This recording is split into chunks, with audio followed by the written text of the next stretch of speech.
Sa video na to, ituturo ko sa iyo kung paano i-3-star ang huling Clashiversary Challenge. Ang Clashiversary Challenge number 4 na ginawa ni Marinol. Kapag na 3-star mo to ay makakakuha ka ng 800 XP, 50 gems at 2 power potion. My name is Nico and welcome to my channel. Kung mahilig ka sa mga ganitong klaseng video at kung bago ka pala dito sa channel ko, in-invite po kitang mag-subscribe. Click mo na rin ang notification bell button para mag-updated ka sa mga next videos na i-upload ko. Kung sakali naman yung mga ads na lumabas dyan sa inyong screen ay wag na wag nyo pong i-skip. Magiging malaking tulong po ito sa akin at sa ating channel. Maraming salamat po.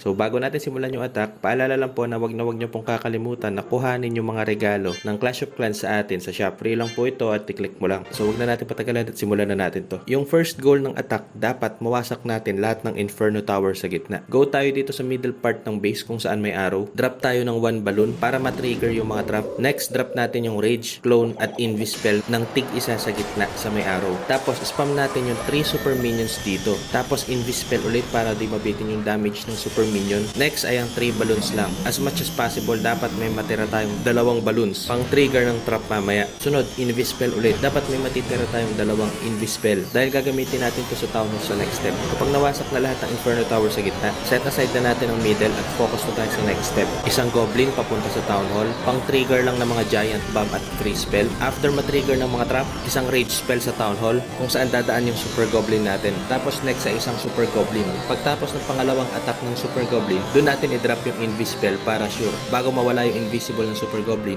drop tayo ng Invisible Spell dito and make sure lang na hindi papasok yung Town Hall sa Invisible Spell natin kasi mag-change target yung Super Goblin natin at mag-fail yung ating attack. And 1 Super Goblin, 2 Invisible Spell and 1 Rage Spell ay sapat na para wasakin yung Town Hall. Pag wasak na ang mga Inferno Tower at wasak na ang Town Hall, trigger tayo ng mga traps sa 4 na corner gamit yung mga natira nating balloons at Goblin. 1 balloon sa 9 o'clock at 1 balloon sa 12 o'clock. Next ay 1 Goblin sa 3 o'clock at 1 Goblin sa 6 o'clock.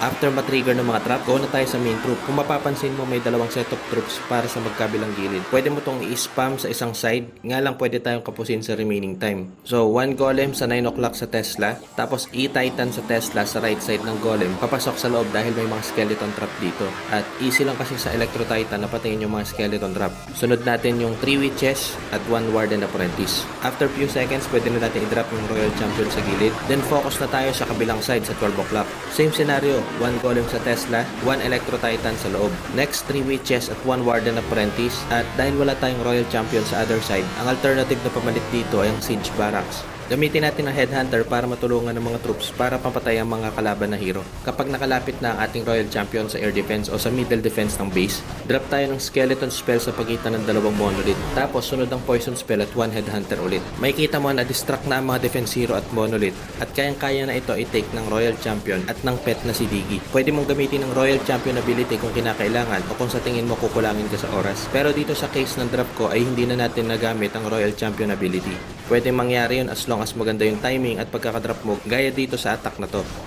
And boom, ayan, 3-star na siya. I hope nasa papagitan ng tutorial na to ay ma-3-star mo na din itong Clashiversary number 4. Shoutout nga pala sa idol natin na si Daryl Rev Echo 301. Shoutout sa iyo, idol. I hope na nagustuhan nyo po itong video na to. And kung nagustuhan nyo po, like and share nyo na. Kung may mga tanong, suggestion o reaction po kayo, ay comment nyo na po yun sa baba and I'll try my best para ma-reply ko po kayo isa-isa. At wag na wag nyo pong kakalimutan na mag-subscribe sa ating channel. Click mo na rin yung notification bell button para mag-updated ka sa mga next videos na i-upload ko. Once again, my name is Nico. Salamat po sa panonood. See you soon sa mga next videos. Ingat po kayo palagi. God bless. Bye-bye. I'm out.